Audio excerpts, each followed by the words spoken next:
Bonjour mesdames et messieurs, ici Lambert Kwasi, CEO de Rotralid.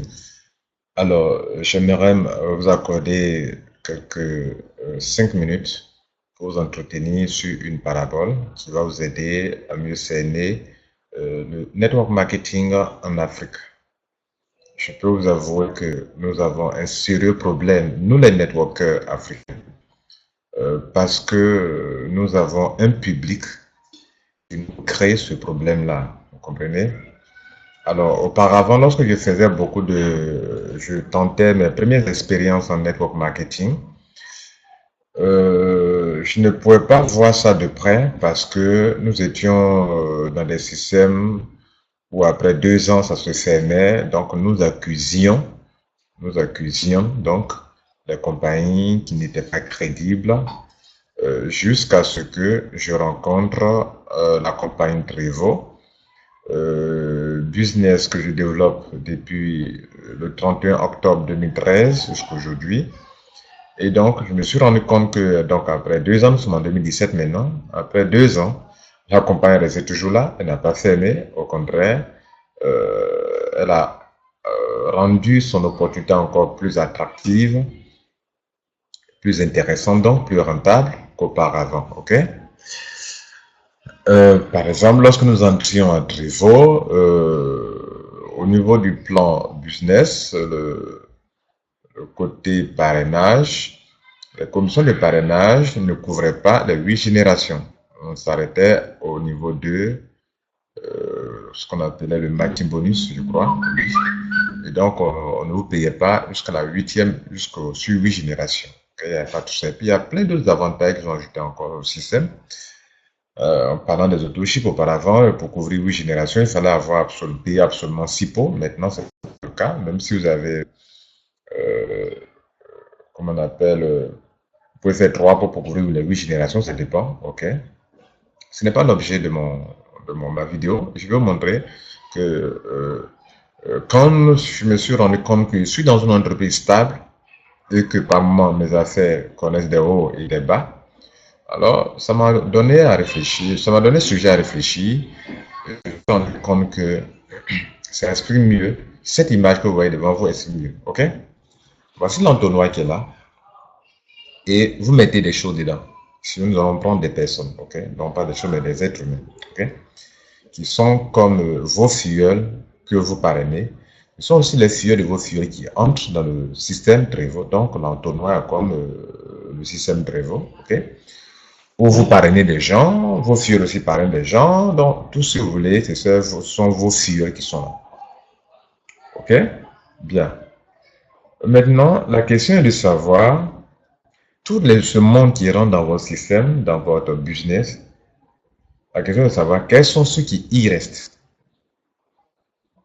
Donc, si vous voulez faire le network marketing en Afrique, bien sûr, en Europe ou aux États-Unis, on peut avoir cette comparaison, mais ce n'est pas aussi accentué que ce qui se passe en Afrique. En Afrique, votre entonnoir, le bas est encore plus troué, le bas est encore plus large. Ça veut dire que les sorties, les gens rentrent en haut, sortent en bas. Vous comprenez là, voilà. Donc, je veux dire que votre système ne retient pas assez de monde. Vous comprenez? Ceux sur qui vous pouvez compter pour travailler, ils ne sont pas nombreux.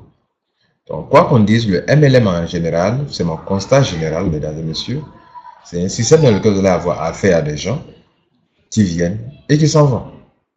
D'autres viennent, ils restent un temps avant de partir. D'autres viennent et restent pour toujours.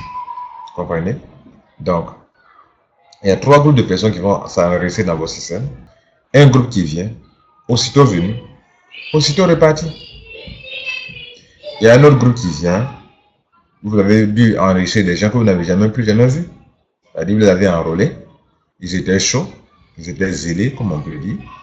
Et puis, dès qu'ils ont fait l'adhésion, ils ont eu leur produit. Bien sûr, ils sont venus faire du business. Ce ne sont pas des simples consommateurs, ils sont venus faire du business. On peut comprendre qu'un consommateur vienne s'enrôler, il reste chez lui pour faire des achats quand il veut. Mais un homme qui veut faire des affaires et qui vous prend comme sponsor, à peine vous l'avez enrôlé, qu'il a eu le produit, bon, il est parti, vous ne le verrez plus jamais. Pourtant, ce gars, quand on lui pose des questions, ou bien cette dame, alors, ce fuel a été intéressé, développer le business, donc ils s'en iront, vous ne pouvez rien faire.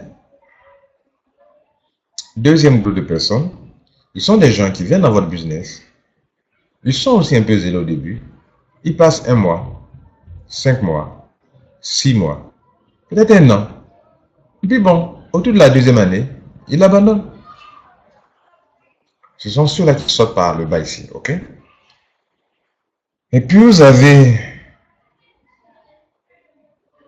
le troisième groupe de personnes qui, pour eux, c'est comme s'il y a... ils sont là. C'est vrai, là, le bas est trouvé, n'est-ce pas? Ils ont la possibilité de sortir aussi, mais ils disent qu'ils ont des ambitions. Donc, voilà ce que vous devrez retenir. De réussir votre MLM en Afrique, soyez conscient de cela. Des gens vont y entrer, ils vont y sortir. Peu vont entrer, ils vont rester pour travailler. Ok? Bien. Bien sûr, quand vous avez un réseau marketing, vous avez des milliers de personnes. Ne croyez pas que tous les milliers de personnes seront à votre disposition pour travailler avec eux. Il n'y a que quelques têtes. Une dizaine. Peut-être une vingtaine. Ok? Alors, vous allez faire la loi de la moyenne. Vous allez agrandir le nombre de votre fuel en continuant à travailler sur votre propre niveau 1, en parrainant toujours. Parce que si vous arrêtez de parrainer, à un moment, eux tous vont sortir du tout. il ne va vous rester quelques éléments seulement. Vous allez vous retrouver presque seul. Des gens ont expérimenté ça en Côte d'Ivoire. Ok? Vous allez vous retrouver presque seul. Vous vous rendez compte que vous vous demandez, mais où sont passés? Pourquoi cela leur arrive? Parce qu'ils ont arrêté eux-mêmes de travailler et ils étaient en train de compter sur leur fuel. Donc, la plupart des stupéfiants commencent à sortir par là. Et pour finir, son entonnoir est vide. Le meilleur leader, c'est celui qui aura maintenu le maximum de personnes dans son truc. Pas parce que ce sont les mêmes qui sont là, mais des gens sortent. Des gens entrent et sortent. Des gens entrent et ils sortent. Et donc, il va maintenir une moyenne, encore une moyenne, encore, et une moyenne encore, et une moyenne encore. Par exemple, sur 100 personnes, peut-être 10 restent. Sur 100 personnes, encore 10 restent. C'est ce que j'appelle la moyenne. Sur 100 personnes, 10 restent. Ce sont les meilleurs. 10 restent jusqu'à ce que, peut-être dans 7 ans, vous ayez un maximum de moyennes seront restés. Comprenez? Et cela, vous devez être conscient de cela. Si vous allez tomber dans la désillusion totale, ça veut dire que non, ce n'est pas une bonne affaire, le MLM n'est pas une bonne affaire. Mais mesdames et messieurs, c'est une réalité. Je suis expérimenté en network marketing, mesdames et messieurs, ce n'est pas inspirant que je vous donne cette image. Je ne l'ai pas vu quelque part, je n'ai pas vu ça dans une vidéo, je n'en m'a pas enseigné quelque part. Moi, je vous le dis. J'ai eu le flair dans l'esprit. Je suis parti sur Google chercher l'image cette image-là. Et donc, je vous l'exprime pour que vous compreniez mieux. Pourquoi cela nous arrive? Parce que nous faisons appel, ou bien nous faisons appel à des gens dans notre réseau marketing, ou bien des gens nous rejoignent alors que leur plan de vie là, ils ont un plan de vie que vous ne maîtrisez pas. Vous comprenez? Ils ont un plan de vie que vous ne maîtrisez pas. D'autres n'ont pas d'ambition. D'autres sont là pour suivre la foule. Parce qu'à l'époque, quand vous arrivez dans votre pays, ils ont vu que la foule y allait. Alors, ils aussi sont partis. Ils n'ont pas d'ambition, ils suivent la foule. Si demain, il y a un nouveau business comme l'Africains qui est nouveau, même si c'est nul, là où il y a du monde, ils s'en vont. Ils ne cherchent pas à comprendre si c'est rentable, si c'est durable. Ce n'est pas son problème. L'essentiel, il y a du monde. Et comme tout ce qui est nouveau est beau, alors ils vont courir pour aller pour nous considérer depuis pour qu'il n'y avait rien de bon dedans. Ils sont pleins comme ça. Même de votre réseau qui sort pour aller courir après la foule. Parce que pour beaucoup de personnes, là où il y a la foule, c'est que c'est bon. Mais attention, ce n'est pas parce qu'il y a la foule qu'il y a du bon. Vous comprenez? Et puis d'autres aussi n'ont pas d'objectif dans leur vie. Ils passent leur vie, ils n'ont pas d'objectif. Ils trouvent opportunités, ils sont la chaîne d'opportunités. Mais les opportunités, un sage pourrait le dire dans la Bible que un homme cherchait du trésor, il découvre un champ constant, il a cherché durant des années des champs et des champs dans les champs. Il cherche dans la bourse, il cherche du trésor, il fouille. Et puis un jour, il découvre un champ qui contient du trésor. Qu'est-ce que la Bible dit? La Bible dit qu'il s'en va vendre tout ce qu'il a pour acheter ce trésor. Vous cherchez des opportunités pour faire de l'argent. Vous allez chercher. Vous allez trouver sur de faux MLM, de faux LM, jusqu'à ce qu'un jour, vous faites face grâce. Je dis bien, vous fasse grâce. Tomber sur un bon MLM. Qu'est-ce que vous allez faire? Vous devez aller vendre tout ce que vous avez pour venir acheter ce MLM. Vous comprenez ce que je veux dire? Voilà. Venez concentrer là-dessus. Donc, ceux qui n'ont pas d'objectif vont passer tout leur temps de MLM en MLM sans rien réaliser. Maintenant, si vous comptez sur eux pour bâtir votre réseau, excusez-moi, mais ce sera un leurre.